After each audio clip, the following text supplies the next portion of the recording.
Some journeys don't really start the moment you board a plane. This one began a year ago, when I decided I'd go to Nepal. That I'd walk all the way to Everest Base Camp. Then the flood hit Kathmandu. And like it often happens when you chase something too hard, the world trips you up and changes your plans. But that wasn't the end. Because when your backpack's been ready for months, your legs are itching to move, and there's a map folded too many times in your pocket, you don't stop. So here I am, in Pokhara. I don't know if it's the lake or the smell of curry in the air, but this city already seems to breathe slower. I wander through the streets of Lakeside like I'm searching for something I forgot. I double-check my pack even though I know everything's in there: boots, sleeping bag, sunglasses, and the usual dose of recklessness you need to face the mountains.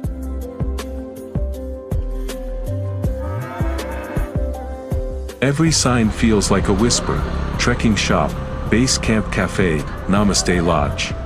And I walk through these words like I'm walking through someone else's dream, until I realize they're mine too.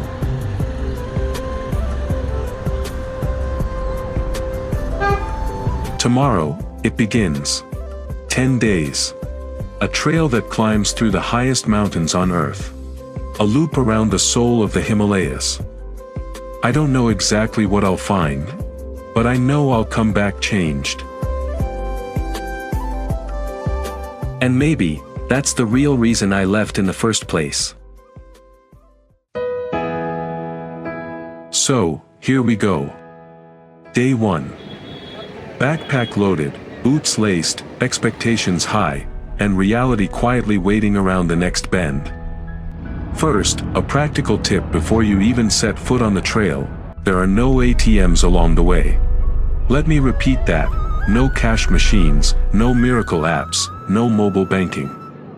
Unless you plan to pay your stay by scrubbing dishes in some smoky kitchen or begging like a lost pilgrim, bring cash.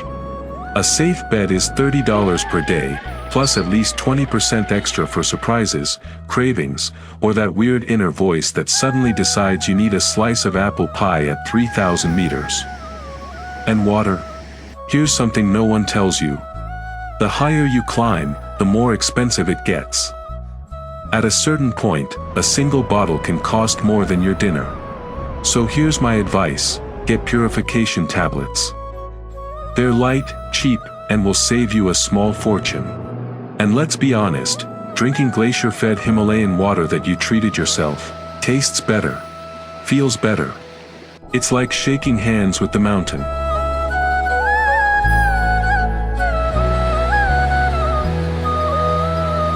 From Pokhara, you'll find taxis, jeeps, private deals, all polished, all overpriced.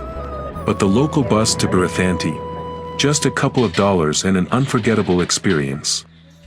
Crowded seats, shouting drivers, goats, grandmothers, and views worth more than any guidebook. Permits? You need 2. Annapurna Conservation Area, and a TIMS card. Head to the local permit office in Pokhara, around $20 for 10 days, and you're good to go. Hotels and tour operators will try to sell you all-inclusive deals for over $100. If you're into paying extra for someone else's adventure, go for it. But if you're here to walk your own path, start simple.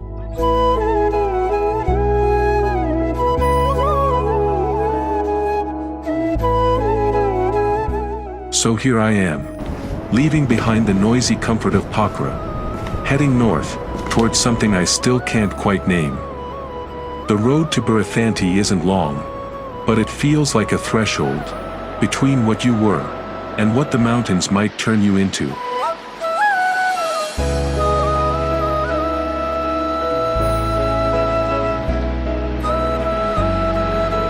The real journey begins in Birathanti, at 1,042 meters. First checkpoint. First stamp. First breath that feels like it belongs to someone else. From here, you start climbing. Not too much, just enough to let the mountain know you're serious. It's the kind of ascent that says, "Hi, we're going to get very close over the next few days." The trail is clear, well marked. Lodges everywhere, serving hot tea, ginger lemon honey infusions, chocolate bars that taste like rewards. And those forests. Thick, green, sometimes almost too perfect to be real. Waterfalls appear out of nowhere, pouring from cliffs, rushing under the bridges you cross. Every few steps, something moves, a monkey, a leaf, or maybe just your imagination adjusting to altitude. I had planned to reach Ullery today. That was the idea. But ideas are just polite suggestions when you're on the mountain. I stopped in Tikhethunga, at 1,752 meters. Just over 700 meters of elevation gain. Nothing dramatic, just enough to warm up the legs and remind the lungs who's in charge.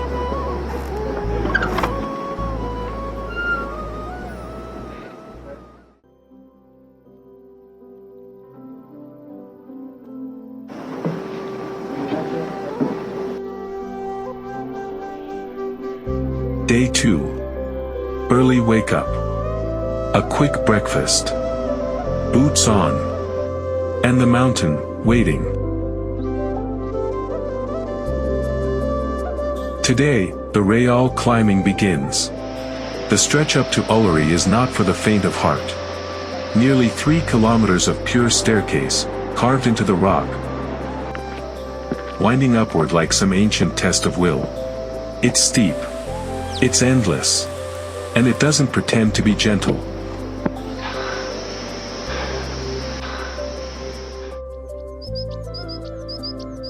You'll gain 1,000 meters today over roughly 10 kilometers. From around 1,500 meters to just over 2,500 at Nanjathanti. Take breaks. Drink water.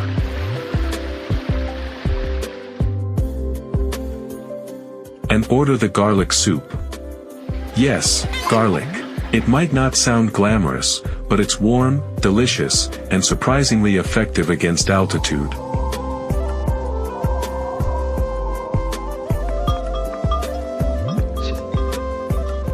Plus, you'll keep leeches and talkative trekkers away.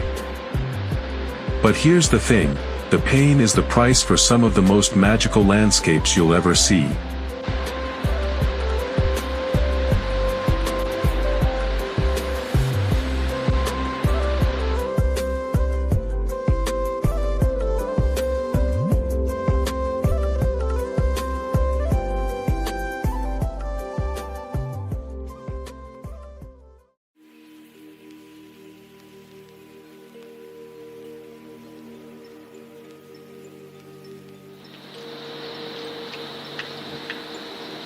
Day 3. A lighter stage, finally. Believe me, this is the kind of day that reminds you why slowing down is not a weakness, it's wisdom.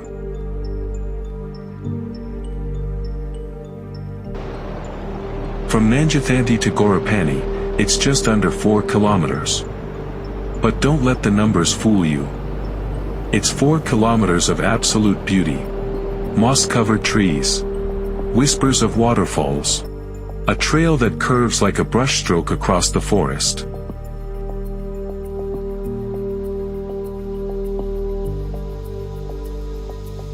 You climb a little, about 400 meters of elevation, up to 2,913 meters. The air feels different now. Cooler. Quieter. Almost like the mountain is watching you. But without judging. Gorapani, the gateway to the Himalayas. It's not a stroll, no. There's still effort in the climb. But it's the kind that lifts something in you, not just your legs. This stage, this short, quiet stretch, makes you remember why you came here in the first place. Not for records. Not for photos. But for that silent conversation between your body, the earth, and something much older than both. Take your time, because places like this don't happen every day.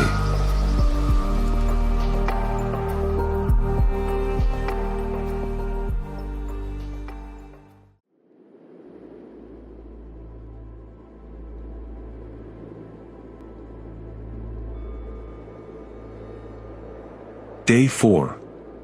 A tough one. But one of those rare days where every drop of sweat feels absolutely worth it. Wake up at 4:30 a.m. Just enough time to splash some ice-cold water on your face. Not exactly a pleasure. But at least it wakes you up. Today, you climb a short, steep 2-kilometer hike to Poon Hill, for one of the most incredible panoramas in the entire Himalayas. I leave in the moonlight. The beam of my headlamp carves a narrow path ahead, just enough to see where to place each step. It doesn't take long to realize, I'm not alone. Dozens of hikers, from every corner of the world, all walking in the same direction, like answering some deep, ancient calling. We reach the summit just before sunrise. And there it is. A moment suspended in stillness. Then slowly, the giants appear. Annapurna South, 7,219 meters, proud and golden. Mashapucher, 6,993 meters. The sacred fishtail, untouched by human boots. Dhaulagiri, 8,167 meters. Massive and majestic. Tukush, Nilgirai, Hyunchali, and a dozen more peaks, rising like frozen prayers. They're out there. Distant, yet close. Like giant, silent meditators, revealing themselves for a few blessed minutes, as if by divine generosity. I feel something shift inside. Emotion. Joy. Disbelief. A quiet tremble in the chest. That moment where your body knows, you're exactly where you're meant to be. Find your space. Sit down. And watch the sunrise. Let those reddish colors melt into your mind. Let the silence speak louder than any thought. I think, maybe I could just turn around and go back now. Or maybe not. Either way. In my life, I've seen very few sunrises. But man, they've all been worth it.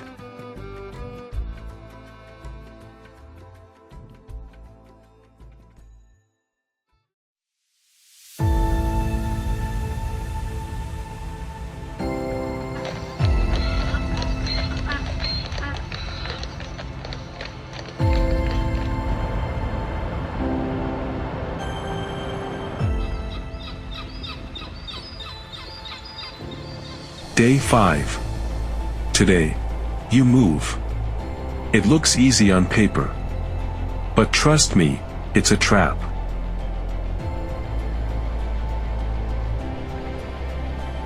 You start from Gorapani, at around 3,200 meters. First, a tough uphill stretch, nearly 3 kilometers of serious climbing. Then, just when your legs are questioning your life choices, you descend. All the way down to Tadapani, around 2,500 meters. Sounds simple, right? 15 kilometers, mostly downhill. Piece of cake. Until your knees start screaming.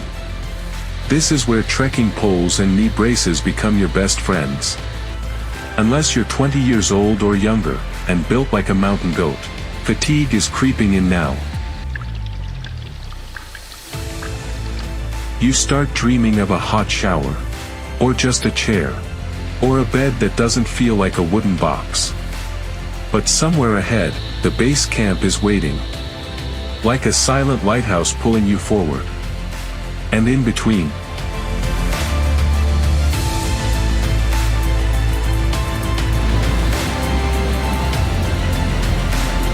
landscapes that don't belong to this planet. Waterfalls. Streams crossing the path. A jungle so lush, it feels like it's breathing. This is what paradise might look like. If paradise had steep stairs and no Wi-Fi. I move slowly. Stopping often. Filming. Breathing. Getting lost in the green.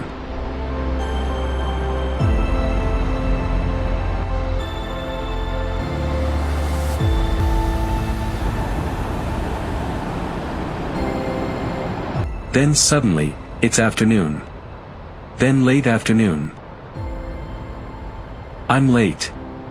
I pick up the pace. Shadows grow longer. The path narrows. And before I know it, I'm walking in the dark.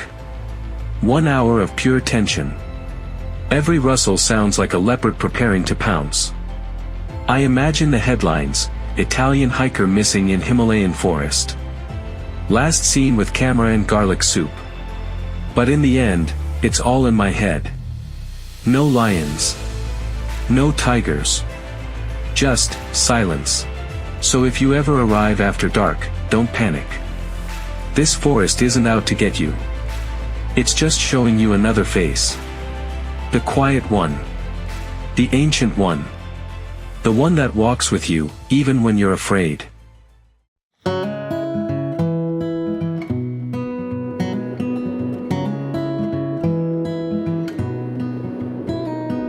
Day 6. Today, the trail gets serious again. From Tatapani, 2,600 meters, all the way down to Chamrong, 2,000 meters. Around 15 kilometers, packed with surprises. First, you descend, hard. The kind of descent that turns knees into pudding. Then, just when you start dreaming of flat ground, you climb back up again. And finally, another long descent before arrive to Chamrong. Classic Annapurna. Up, down, like the mountains testing your rhythm, just to see if you're really paying attention. The forest begins to thin out. The landscape shifts. Less jungle, more mountain. You start to feel it now.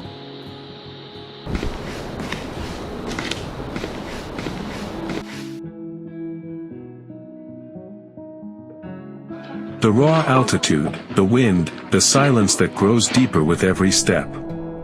Now, let's talk gear. Because October is dry, yes, but not exactly tropical. You don't need much. Here's what worked for me. 2 thermal shirts. 2 pairs of merino wool socks, no bed smell. 2 pairs of underwear. 1 pair of trekking pants. 1 base layer for the legs.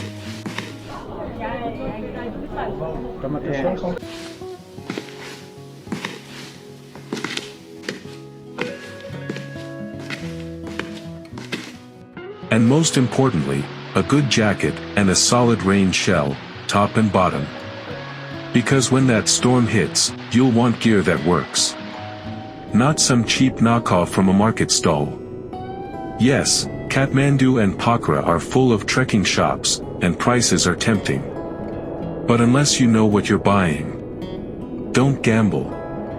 Wet boots, a leaky jacket, and your dream trek turns into a soggy survival course. You don't need a sleeping bag. Really. Forget what YouTube says. What you do need is a good headlamp, with extra batteries, and a small first aid kit. Out here, the best you'll find is paracetamol. So bring your own stuff, just in case. Now, about guides and porters. In Pokhara, a guide will cost you at least $30 a day, probably more. But honestly, you don't need one. The trail is clear. There are signs. And people. You won't get lost unless you really try. A porter? That's up to you. You can hire one locally, even just for 1 day, for $15, sometimes even $10. But please, don't dump a 20 kilograms backpack on a porter just because you don't want to carry it. Keep your own pack under 10 kilograms. 7 or 8 is ideal. That's the real discipline. Back to today's trail, don't be fooled by that initial descent. This day will test you, but it also reveals something else. The shift. The jungle gives way to stone. The ridges get sharper. The wind, colder. You're getting closer now. You're in the Himalayas.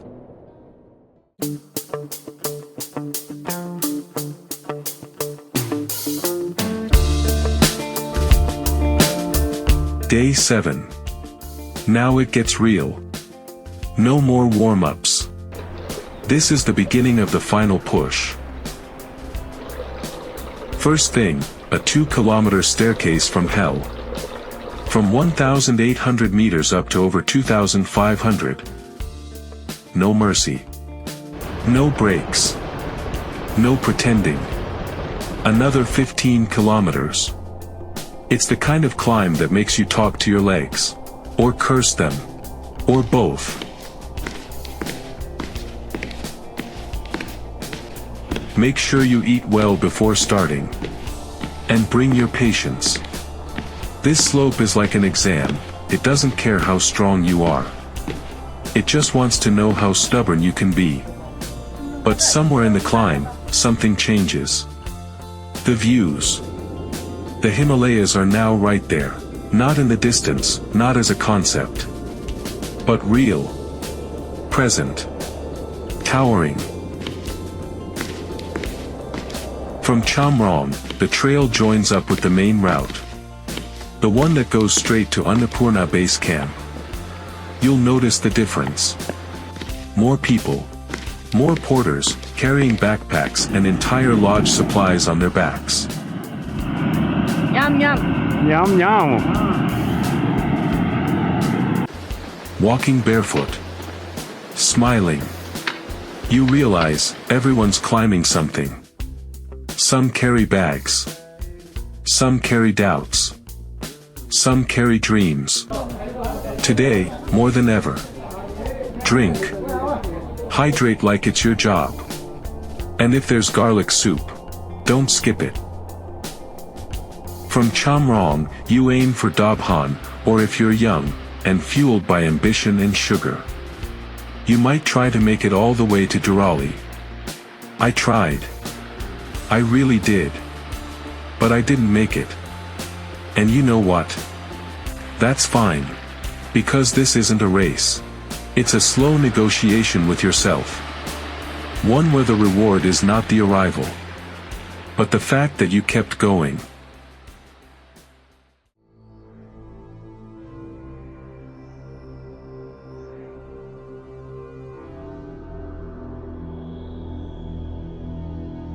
Day 8. What would life be without surprises? A boring mess. And today, the universe decided to surprise me. With a cold straight from the depths of the Himalayas. A brutal cold.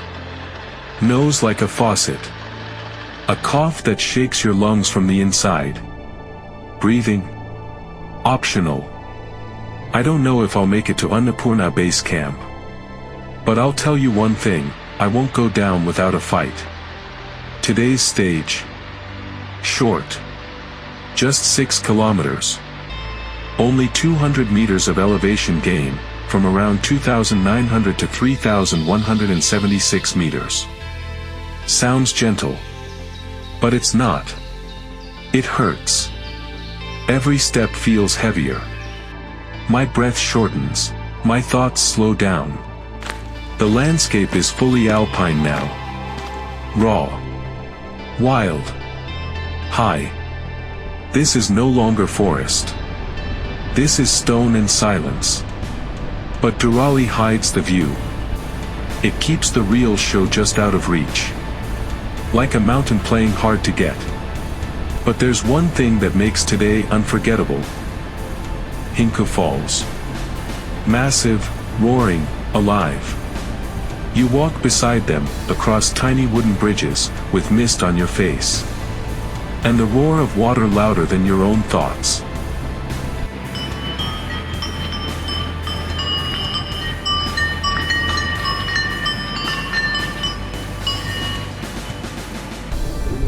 The trail climbs.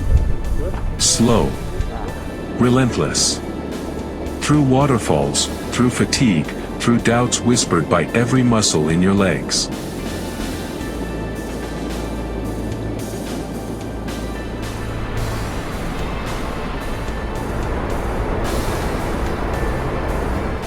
And then, Durali. The edge of everything. You're not at the base camp yet. But now, You can feel it.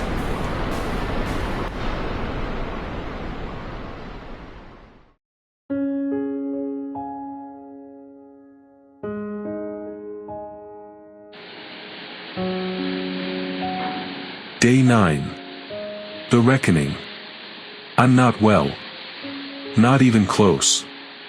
My body is begging me to quit. But my mind. It refuses. Refuses to turn back. Not now. Not after everything. So I try.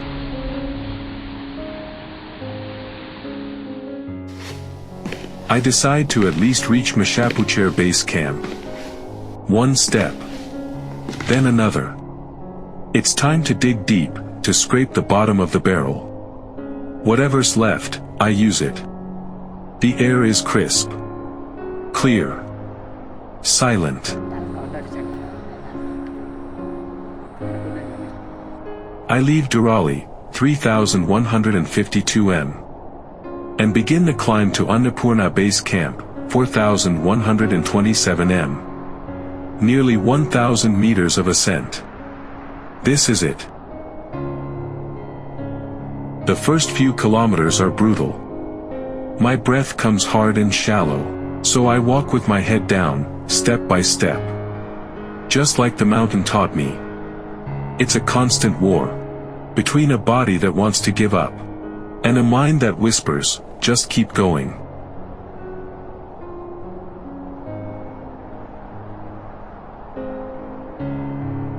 I make it to Mashapucher base camp. Sure, I'm happy. But how could I stop here? I drink a coffee. Take in the view. Below me, a plateau of frozen grass, surrounded by ridges and hanging glaciers. The holy fishtail peak, Mashapucher, 6,993 m. stands behind. Sharp, silent, untouched. No climber has ever reached its summit. And it watches over everything. Then I walk on. Mashapucher behind me, Annapurna in front. Maybe only now. I truly realize where I am. I'm walking on the Himalayas. The valley narrows. The air thins.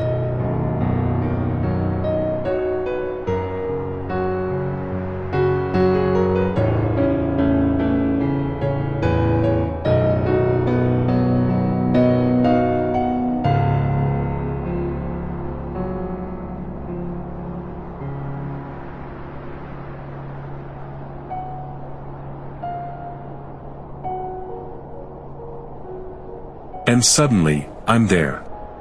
Annapurna base camp. The amphitheater of giants. Above me, Annapurna I, 8,091 m. Massive, brutal, beautiful. Around me, Hyunchali, Gangapurna, 10th peak, Barahashikar. White, sacred, infinite. I don't have much strength left to celebrate.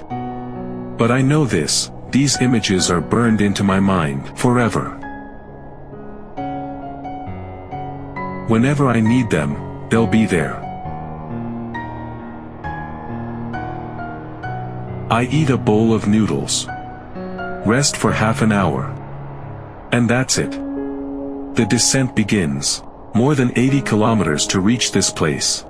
And in the end, 30 minutes of glory. That's the mountain. It gives you everything. And then moves on. The descent to Durali wasn't as bad as I feared. I arrive. Drop my pack. Fall on the bed. I did it. Durali. The edge of everything.